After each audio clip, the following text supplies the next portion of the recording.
Being yourself is one of the most useless pieces of information we can give to anybody. You know that person that's getting ready for that interview and they're super nervous and you just look at them and say, hey, listen, you got this. Just be yourself. What does that even mean? Exactly. We're constantly changing. Who I am today is not necessarily who I'm going to be tomorrow. In fact, who I am today could be dependent on a number of different factors, such as what my location is, who I'm around, and what the overall general energy of the group might happen to be. So then we have to ask ourselves, when we're telling somebody to be themselves, what self are we telling them to be? Their professional self? Their self at 2 o'clock in the morning that can't sleep, that's just sitting there doom scrolling? Or their 7:30 self that's at the kid's soccer game cheering the kid on from the sideline? We're going to talk about that and how to strategically formula who you are in today's episode of the Stressless Guru Podcast. You're listening to the Stressless Guru Podcast, where we stress less and live more. All music is original works composed and recorded by the Stressless Guru.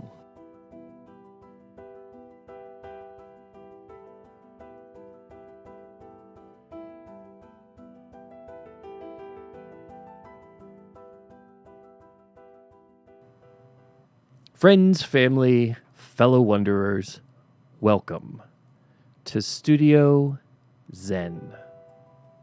This is the Stressless Guru Podcast. I am the Stressless Guru, and on my podcast, I like to try to look at life through different lenses, examine the world around us, and see what the big picture is that we're just not focusing in on. And today, I want to talk about you, or more specifically, you being yourself. You see, here's the problem when it comes to being yourself. We have multiple selves that we can be at any given time. For instance, the psychologist William James, I believe he was a psychologist at the end of the 1800s, the first part of the 1900s. And he had this idea that we have many different social selves. In fact, we have as many different social selves as we have groups that we hang out with. So at no given time are we a fixed version of ourselves. We're constantly constructing who we are moment by moment. So when we're trying to be our authentic self, what we're trying to do is take pieces of who we think the current group would accept as us and become that person. We have, every single one of us, a whole stash of personality traits that we hold off on using right up until the moment that we need those specific personality traits. If you think back to high school, this gets real kind of gummy when you get into high school because you can have multiple friend groups. For instance, I played in the school band. I played the tuba. And even within the band, which, you know, band kids have their own like special breed of who they are. But even within that little clique, the brass section had their own group. And then the bass brass, so the other couple of tubas and the baritones were all kind of hanging out doing our thing. I think that we even had the bass saxophone or whoever it was. We had our own little group within the group within the group. And depending on which group we were with, we would act differently. We would take on different personality traits. And we didn't even necessarily do this consciously. And that's the thing when it comes to all of these sub-personality traits that we all have. We're not necessarily thinking, oh, I'm going to be hanging out with this group over here. I need to act this specific way. It's just when we're with that group, we can read the room and become who we need to be. And sometimes that's good, sometimes it's not so great.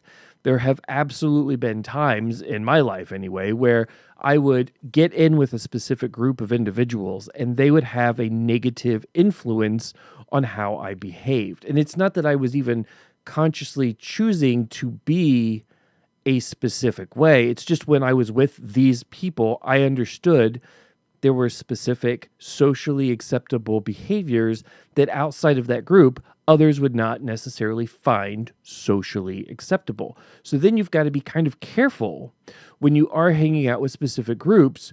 What is that group bringing out in me? Because you don't always consciously think this is, when I'm with this group, this is how I act. I remember when I was younger, like high school, I had a specific friend group, and I was like, hey, I want to take you. I was very, very active in my church at the time. So it's like, hey, I want to take you guys to my church to meet the people that I go to church with. Maybe you want to come and start going to church with me.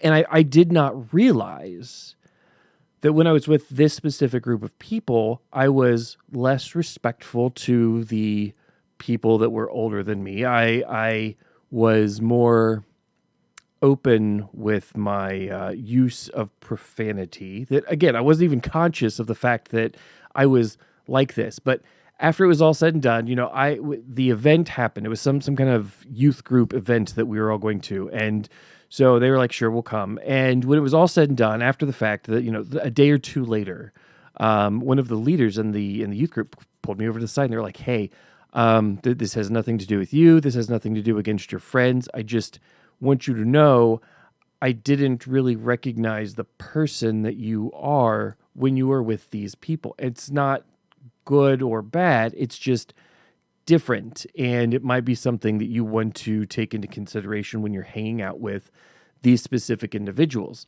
And I was really offended by that at the time because I'm me. What do you mean I'm acting differently when I'm with a specific group? But stepping outside of that moment, as an adult, looking back and reminiscing over some of the things that I would do when I was hanging out with these specific people, I absolutely can see where these leaders were saying, hey, when you're with that group, you're not necessarily who you are when you're not with that group. And to really kind of bring this into focus, along the lines of using profanity, in my teens, 20s, and 30s, I was very fluent in using profanities, except... And like my mom would get on me. She's like, hey, you shouldn't be using that language. And I'd be like, oh, Ma, it is what it is. And I would tell her, I can't help it. It's just who I am. It just flows naturally out of my mouth, these profane words.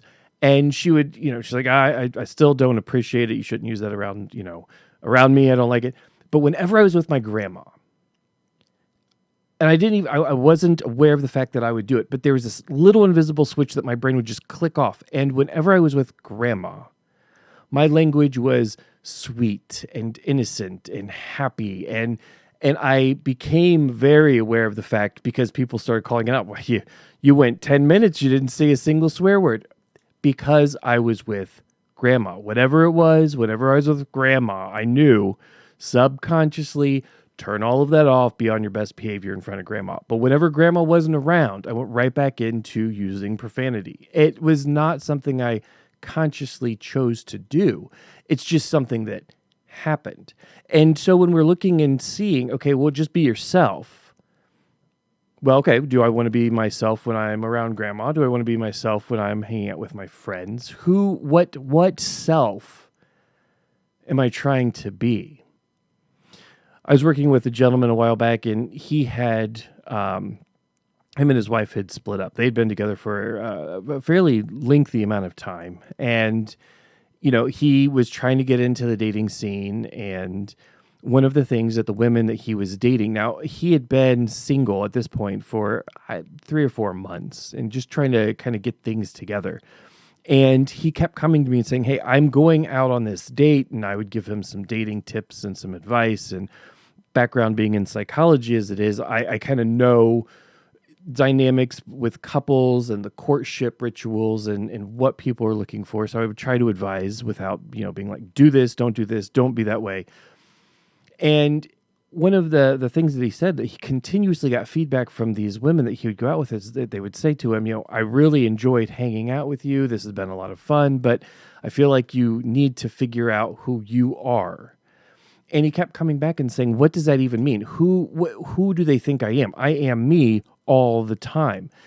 And it becomes really difficult when it is us in the situation trying to figure out who it is that we are, when you aren't consciously aware of the fact that you do become different people in different circumstances.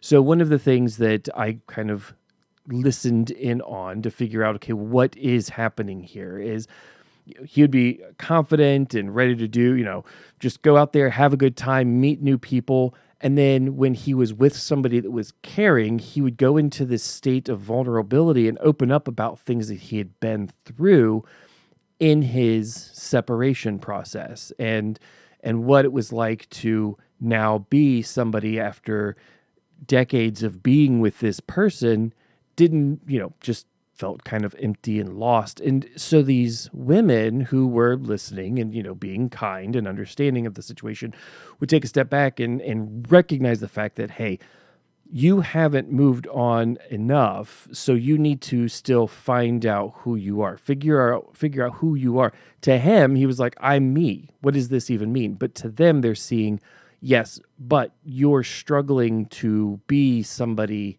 without this other person. You've got to get over that. You've got to figure out, okay, now that part of my life is gone, who am I without that, instead of continuously going back and dwelling on, this is what I was, this is how things are, this is where I'm coming from. And to be in the moment, to be that person, is a very difficult situation to find yourself in, because you are you. So for somebody to say you need to figure out who you are without any kind of guidance, without any kind of understanding in psychology and the social networking and the structure of how things are kind of pieced together when it comes to relationship dynamics, you wouldn't know, okay, what they're trying to tell me is I need to figure out what pieces of me are now still relevant in today's social structure, social hierarchy, whatever you want to call it. He needed to figure out what parts of him to present to other people and what parts of him he needed to finally let go of so that he could get into the courtship rituals and the dating and being there with this other person to figure out who this other person is, not to try to heal from who he was. And that can be a very difficult thing to figure out. But kind of jumping back in here into who we are with the different groups, we do this thing, they call it code switching. And a lot of us, it becomes very interesting when you are code switching specifically between like work and home life. You're both you, but who you are at work may be a completely different person than you are when you're at home.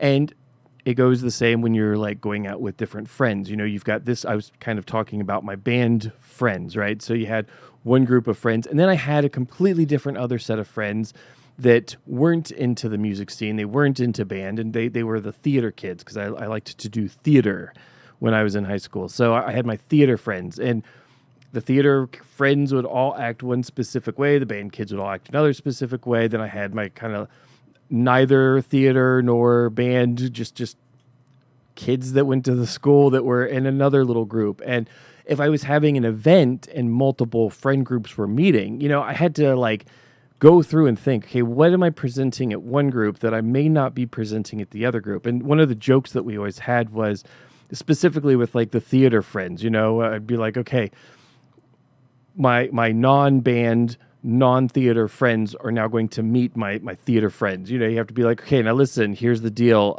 When we meet this other group at the pizza place, don't be surprised if I talk in a British accent. Okay, just go with it for the night. And so you got to like prep the one group for some of those parts of you that you bring into with the other group. It was always fun in games. It was always just kind of joking about those different extremes that one group might come to expect that the other group wouldn't expect. But It's a very serious thing, though, too. If you think about it, there are parts of you that you may not present to your family that you absolutely are presenting when you are in a situation like at work. So, just kind of using my own personal experience, I had a boss, this woman that I was working for, and at work, she was very, very strict. She never smiled. She was kind of scary, actually.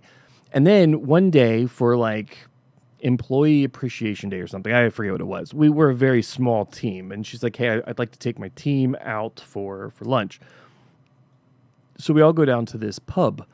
And I thought it was odd that we were going to a pub. You know, we still had to get back to work, but she took us out at lunchtime, and she ordered several rounds of drinks for all of us. And I'm like, this is really weird because we're supposed to be going back to work, and are we allowed to have alcohol at lunchtime because we're going back to the office? And she's like, oh, yeah, it's fine. And as she started to talk, she was a completely different person, very friendly, very open, very outgoing, and very funny. And I just was taken back by the fact that, one, she was drinking alcohol at noon, and two, she was actually a funny, warm person. The person I knew her to be was very strict, very, if you had to take something to her, you better have everything checked off the list of what you were bringing, because you know that she's going to be asking you questions. She's going to demand perfection. And that's not who I was having lunch with. It's the same person, just a completely different person at that lunch table than what I would see at work. And so a couple days later, I pulled her aside. We had a one-on-one, and I was like, hey, I'm just curious. At work, I was completely surprised that you were as open and warm as you were when we went to lunch. Like, no offense, but I'm kind of afraid of you here at work. And I felt, having had lunch, comfortable enough saying this to her because she was such a different person. And she told me, she's like, well, when I'm at work, I have learned, she was about 15 years older than I am. And she's like, I have been working long enough that I know if I am my friendly, warm, open self, people just walk all over me and don't take me seriously. So at a younger age, I learned if I am cold and I don't smile and I don't beat around the bush, I will get the respect that I wouldn't get if I was just the friendly, happy-go-lucky me. So I've put on this persona. I've become this person, and it has helped me very quickly move up the corporate ladder because people see me as very cold, very concise, there's no messing around. Just, this is a very serious person. Be afraid, be very afraid. And she's like, that helps. It works in my favor. When I'm not at work, I can let that persona go and be the friendlier, warmer version that you have been introduced to and that my family knows me to be. She's like, I'm not cold. I'm not distant when I'm at home because I don't have to be. People at home know me as, kind and whatever. So it's just a very interesting thing to see her at work versus her not in the office environment. Now, I was aware of the fact that I did the same thing. I'm not saying that it's just like one person. I do it too. When I would go to work, I would still be, the confident me, but I'm much more subdued. I don't really get into people's business. I'm there to do a job, there for 8 hours a day. I'm not there to make friends. I will be friendly. Sure. I'll sit and I'll talk. But who I was at work was a different version of who my family got to know, who my parents knew, who my wife knew, who my kids knew.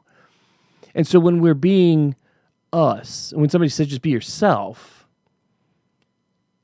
again, I say that's really, really bad advice because yourself is constantly changing. You're kind of reading the room, and there are characteristics of you that you may not even consciously know you have in your back pocket, that when a specific person, a specific circumstance comes up, you pull that out of your pocket. I remember back years ago, I was on I was up at Cedar Point. They had this ride that would, it was like a lift. It would take you up into the air, and it was a very slow moving ride. It'd pick you up at one end of the park, and it would take you over and drop you off at the other end of the park. But you went pretty high up into the air. And about halfway up the lift, this ride just like stops, and we were stuck. It was starting to get night, and it was in the fall, and it was cold. We were right there on the lake, and I had my kids in the little cart with me, and they were very small children at the time. And my daughter, it was cold. We were actually leaving the park to get our jackets because it was getting cold. And I'm just calm, cool, collected. We're safe. We're hanging by a cable, bouncing up and down because the wind was blowing. Sure, that was scary, but these things were made for that kind of environment. We're not going anywhere. Literally, we're just kind of stopped. And but poor little thing, she was having a panic attack and she was freezing. So I had an undershirt on. I took off my t-shirt and kind of wrapped it around her and made sure that she was nice and warm. But she looked at me. She's like, "Why aren't you cold?" "Yes, it's freezing up here. I'm very cold." And she's like, "Why are you so calm?" Because my two of my kids besides her were up there with us, and they were all just kind of chilling out. And she's like, "How are you so calm?" I'm like, "Well, because I know we are safe, and if I'm panicked, if I'm scared, then that's not going to help you. So I have to be brave so that you can see that we're okay. We're not going to get hurt. Nobody's falling. It's just the ride is temporarily stopped moving, and once it starts moving again, we'll get to the end of the ride, and we'll get off the ride." And it was just, to her, she just, "Hey, this is just dad." But in a moment where she was very, very scared, she would have found it acceptable for everybody to be scared. And I was putting on this, brave persona. For me, I was just sitting. But to her, I was, there's dad. He's not worried. He's totally calm. She didn't understand. So she called me out and questioned me, "Why are you so calm in this situation?" And, so it's being faced with specific scenarios where we may not even realize that we have that calmness about us. I mean, I absolutely could have been freaked out that we were hanging in the air by this little cable bouncing around in the wind. It was cold. There was no, we could hear them on the radio talking about the mechanic. He was off for the day. They didn't know where he was. They couldn't get a hold of him. They couldn't do anything until they could reverse the motor to pull all the cars back in. It was a mess. And yeah, I just sat there and just enjoyed being there, cold, but it was what it was. There was nothing I could do about it. So being panicked wasn't really something that even came into my mind. And had you asked me, okay, if you're stuck on a ride, how are you going to respond? I would have had no idea. But so we all have these little traits, these little things that we keep in our back pocket, that in an emergency situation, there are people who are going to be the calm, cool, collected one that we look to. And then there's going to be the people that are freaking out and absolutely losing it. And sometimes it's the people that we would look to be calm, cool, and collected in those situations that lose their minds.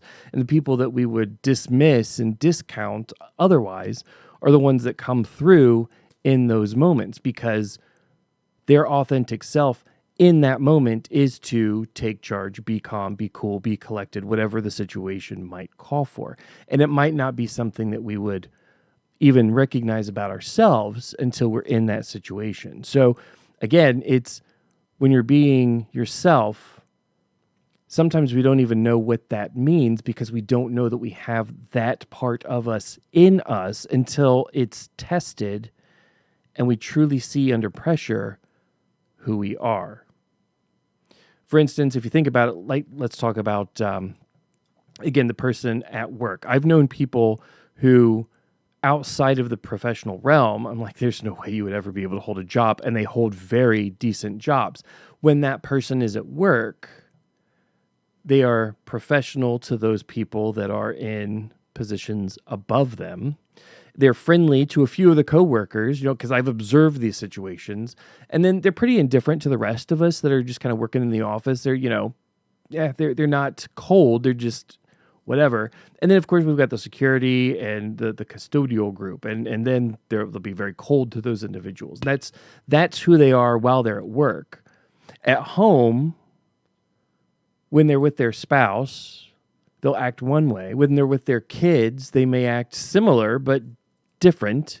And then when they're with their friends, they'll act, however they would act around their friends, which may be completely different than how they would act around their spouse or their kids.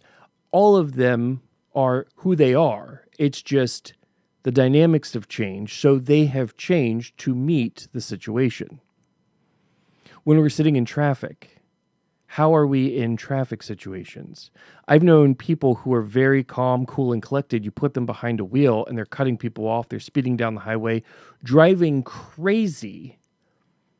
And then when they get to where they're going, you're like, wow, you've completely shattered who I thought you were. They are back to that calm, cool, collected individual. They get stuck in traffic and they're yelling and screaming, and it becomes very uncomfortable to sit in the car with that person. But you know, because you've experienced, they're not always screaming and yelling and full of anger, that this is just who they are in this specific scenario, this specific situation. You know, another interesting thing is to look at how people are, who they are, and you will never know this. It's something that only that individual, you'll know it about yourself, but most people won't know this about you, is who you are when you are alone. And that's a really interesting dynamic, because a lot of times we don't necessarily like who we are when we are by ourselves. And that's not to say everybody. I've worked with a number of individuals who have come to me and told me, hey, you know, I don't like who I am when I'm alone, because I'm just, it's me and my thoughts, and me and my thoughts can sometimes be in dark places. So that's not a comfortable situation to be. And it's very revealing about us when we are forced to be just with us. But in all of that, who you are when you are alone is the same person you are when you're with your friends, when you're with your family, when you're at work. It's just a different dynamic of that personality type, of your personality. But again, we're still the same person. So when we're sitting there having conversation with individuals, what I try to do, instead of telling somebody to just be yourself, you know, it's real easy to fall into that. Just be yourself. Hey, I'm going out on this date and I'm nervous. It's all right. You're going to knock it out of the park. Just be yourself. What if yourself is a jerk, you know, to most people? Well, don't be that self. Be a nice self. What if you're going for a job interview? You know, which self do you want me to be? That nervous, I can't sleep self at 2:00 in the morning? The self that's yelling at the ref at the kids' soccer game? The professional self? What self am I pulling from? Well, instead of saying, be yourself, what we should be saying is, be intentional about who you're becoming. Because you do know, we all recognize specific elements of our personality. I was talking to somebody and they're like, well, you know, I can be very cold, but I can also be a very friendly person as well. That's great. Be the friendly person right now. Pull from those traits for the moment. You might be reading the room and the room might be saying, be this way. I used to do interviews. I would interview people, and some of the stuff I would help prep people for the interviews, and I would let them know, hey, listen, when you get into the situation, you're going to be nervous. Put that behind you. It's going to be tough. Put that behind you and pretend to be the confident version of you. Pretend to be the friendlier, open version of you. Once the interview is done and that person interviewing you is no longer in the room, no longer on the call, whatever the situation might be, you can actually absolutely crumble to the floor, you know, just be like, oh my gosh, I'm so glad that was over. And it can be exhausting to pull from some of those characteristics and some of those traits that we have if we aren't detecting that energy in the moment, knowing that we are now performing part of who we are, not actually being authentically terrified in that moment, but pretending to be confident and friendly and oh yes, life is good and grand. But we're still being who we are. We're just being very selective of who we are. And the more we are selective of those specific characteristics, those specific traits that we have, the easier it becomes for us to be that person. In my 20s, I had anger management issues. In my 30s, I learned how to master my emotions, how to stop allowing my anger to be what speaks before my thoughts. Because so many times in my 20s, I would say something out of anger and then regret it almost immediately. Now, having mastered those emotions, I don't even have to go through the process of thinking, okay, before you speak, think about what you're going to say. Because I did that for years. I would think about, okay, before I say this, am I speaking in anger? And if I am, what is the other way to approach the situation? And, who we are, it changes over time. We outgrow old versions of ourselves, so that anger management, 20-year-old frustration, mad at the world, once I learned to control that, over time, I no longer needed to control it. It just wasn't there. That's not to say it's not dormant someplace, hidden away. It very well could peek its ugly head up at some point in time. But I am intentional about who I am when I go out. I'm intentional about who I am when I'm speaking in front of people. I'm intentional about what people see about me instead of just allowing the situation to dictate what version of me people see. And you can do the same thing. It just takes time and effort, and it's not easy at first. At first, you've got to be very conscious of, okay, when I'm with this group of people, this is how I act. What about when I'm with them, do I like and do I not like? When I'm with this group of people, when I'm in this situation, what do I like, what do I not like? And slowly tailor yourself to be the version of you that you want to present to everybody else. And you need to give yourself permission to outgrow the characteristics that you don't like about yourself. And there are going to be people that will not be comfortable with your evolution to this new tailored version of who you are, because that's not what they're used to. But if you're like, hey, I really like the confidence I have when I'm with this group, and I really like the energy I have when I'm doing this thing, and I really like the personalities that I'm bringing to the table when I'm doing this, and I'm going to start collecting those pieces of me and making that me. Just that's the new me. And consciously be that person. Friends that you've got, family members that you have, recognizing that other parts of you are going away, they may not like. If you're now more confident, more friendly, more open, more people are going to be drawn to that you than maybe were when you were less confident, when you were less friendly.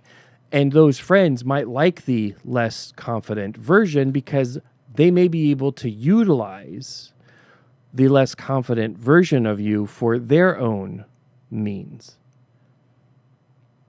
And now that you're changing and becoming more confident and not necessarily yielding to that group's dynamics, they might have a problem with it. And they may even tell you, I don't like who you're becoming. That's okay. You don't need anybody's permission to be a newer version of you. You can absolutely outgrow past versions, past traits, past characteristics of who you were. I wasn't always the stressless guru. The stressless guru came around because I used to joke, if there was a profession where you could get paid to worry, that was me. If you could get paid to be stressed, I would be rich. I did not like that. And so over years of practice, years of study, it's part of the reason I went into psychology was to understand what about my personality I didn't like and how to fix it, how to overcome stress, depression, and anxiety. And over time, I evolved into this carefree, stress-free individual, and people started to find that stress-free version of me very appealing, very calming. And people would come to me and say, hey, how did you get from here? Because they knew me before. How'd you get from here to the new, calmer, Zen version of who you are? who we are, our authentic self, isn't hiding under layers waiting to be discovered. It's just the choices that we're making in the moment. We choose, not necessarily always consciously, but we can consciously make the decision to recognize in ourselves, okay, hang on, I'm doing this thing, I'm acting this way. I need to change it. I need to change the mentality, change the me in the moment. Create yourself through choices that you're making. Don't allow the situation to dictate who you are. You dictate who you are consciously. And you'll find that when you start doing this, people will become drawn to that version of you because that version is the tailor-made you, not the chance, the situational you, but the you that you want to present to everybody. All right. It is, we're kind of dragging out here, so I'll go ahead and close with this.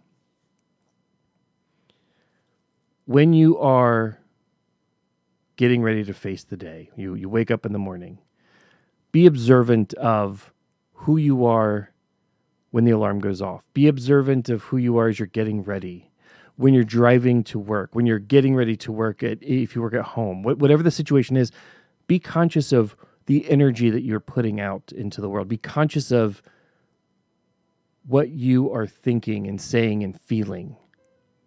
And determine if you're thinking, feeling, and saying those things intentionally, or if that's just situationally what's being brought out of you. And if it's just situationally, stop and ask yourself, is this who I want to present to everybody? Or is there a different version of me, a different characteristic, a different trait that I would prefer people to see in me? And if there is, work on that. Be that person. Make the conscious decision. I'm not going to be cold. I'm going to be warmer. I'm going to be more open. Or if you're too open, you're too friendly, maybe we need to put up a couple little barriers. Maybe we need to put our arms out and keep some people at arm's length. And that's okay too. Just be conscious about it. Know what's going on. Friends, family, fellow wanderers, if this podcast has helped you stress a little less, think a little different, or feel a little less alone, then it's doing exactly what it's meant to do. Take what resonates, leave what doesn't. In this space, we're all welcome to be who we are. And I'm glad you're here. If you're listening to this on the audio-only version of the podcast, the full video version is also available on YouTube. You just need to search for the Stress Less Guru. It's not super entertaining. I'm literally just sitting in a chair, looking at some notes and occasionally looking in the lens of a camera.